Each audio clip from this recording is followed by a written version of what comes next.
We are in the oldest neighborhood in Baton Rouge, the Spanish Town district. It was founded in 1805, just 2 years after the Louisiana Purchase, and has the oldest architecture in the city, with the oldest home being the Pino House, built in 1823. Native Americans settled in the area several thousand years ago. They would establish camps and villages along the rivers and the bayous, as these were the high points away from any kind of flooding. You can still find a ceremonial mound near the back of Arsenal Park to the east of the capital. The Houmas and Bayougoula tribes were in the area when Europeans arrived. Now, these Europeans named the area after the red stick that these tribes placed to mark their territorial boundary, hence Baton Rouge. During Spanish colonial occupation, Baton Rouge was located in an area known as West Florida, and a fort was constructed on the river named Fort San Carlos. 20 miles southeast of Baton Rouge, a place called Galvez Town was ceded to the United States in 1803 with the Louisiana Purchase. The Canary Islanders who lived there asked to come to Baton Rouge in order to continue living on Spanish soil, as they say. Other accounts say that they were asked to come. The administrator of the Baton Rouge district at the time was Carlos de Grand Prix, and in 1805 he drew up a layout of an area east of the fort, just out of cannon shot, that just became known as Spanish Town.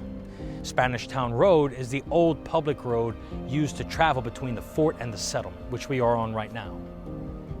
Much of Spanish West Florida was actually inhabited by people of English descent who didn't really like being under Spanish rule. The city of Baton Rouge was mainly an Anglo area, but the settling of Spanish Town allowed the Spanish citizens a place for their culture and their language to thrive. The Canary Islands are located off the west coast of Africa.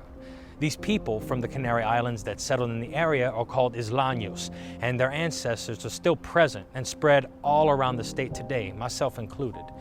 The Isleños would settle in Louisiana as early as 1778, eventually rebelling against Spanish rule entirely, but that's a story for another time. The Civil War brought chaos and strife to the whole state, and many houses were destroyed by the Union troops as they would strengthen the defensive perimeter around the old garrison. Only a few antebellum structures along North Street were spared. After the war came the Reconstruction period. Newly freed slaves who were looking for work settled in Spanish Town and built some of its signature cottages and shotgun houses. In 1886, LSU moved to the old garrison grounds, and Spanish Town became a lively university neighborhood with many homes built for students and faculty members. This, unfortunately, would also drive the property value up and force out previous residents. Following LSU's move in 1926 to a new campus, the old campus became the site of the present state capitol building.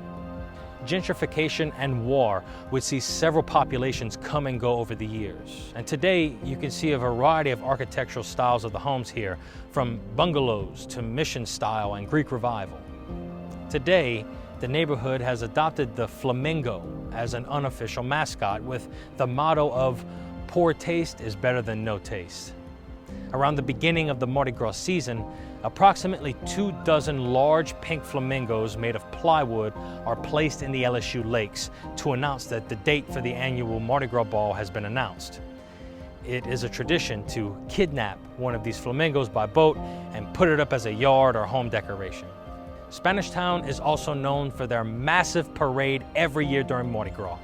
It began in 1981 and has since grown to be the largest parade in Baton Rouge. The Spanish Town Parade attracts thousands of onlookers annually and is typically held on the Saturday before Mardi Gras Day. Make it a priority to explore Spanish Town on your next Baton Rouge excursion, and don't forget to subscribe for more Louisiana history, horror, folklore, and culture.